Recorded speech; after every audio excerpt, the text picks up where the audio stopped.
سیالکوٹ میں رہنے والا ہوں، تو علامہ اقبال رحمۃ اللہ تعالیٰ علیہ کا ذکر نہ کروں تو یہ اچھی بات نہیں ہے۔ 9 نومبر 1877 کو شہر سیالکوٹ میں ایک عظیم ہستی علامہ اقبال رحمۃ اللہ تعالیٰ علیہ جیسی پیدا ہوئی۔ اللہ تعالیٰ آپ کی قبر پر کروڑوں رحمتوں کا نزول عطا فرمائے، اللہ تعالیٰ آپ کے درجات بلند عطا فرمائے۔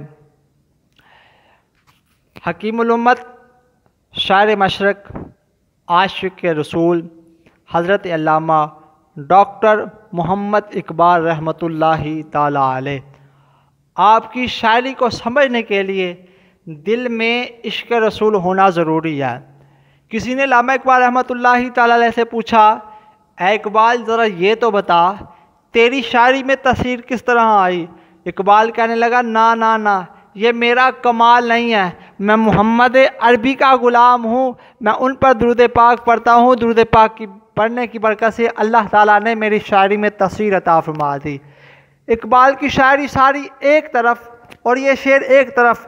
اقبال کہتا ہے کہ محمد سے وفا تو نے تو ہم تیرے ہیں، یہ جہاں چیز کیا ہے بھائی لوح و قلم تیرے ہیں۔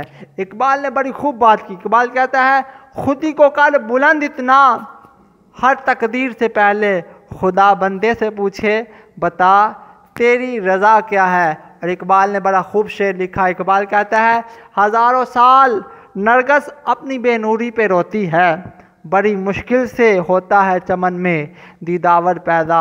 اقبال کہتا ہے، اگر تو کسی کے ساتھ احسان کرتا ہے، اچھا سلوک کرتا ہے، اپنے دل سے خیال نکال دے کہ وہ تیرے ساتھ اچھا سلوک کرے۔ اقبال کہتا ہے، نہ رکھ امید وفا کسی پرندے سے اقبال، نہ رکھ امید وفا کسی پرندے سے اقبال، جب پر نکل آتے ہیں تو اپنا آشیانہ